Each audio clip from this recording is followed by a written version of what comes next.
yuqori pog'onaga chiqib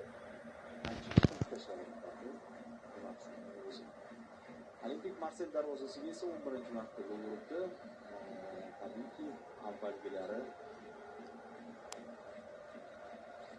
Fransiya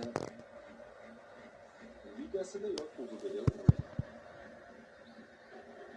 Chempionlar ligasida Marsel darvozasiga birinchi gol bo'lsa kerak.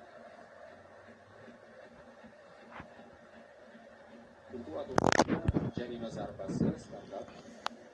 Marsel bunday standartga ega bo'lmagan bu uchrashuvda. Emerson tepmoqchi.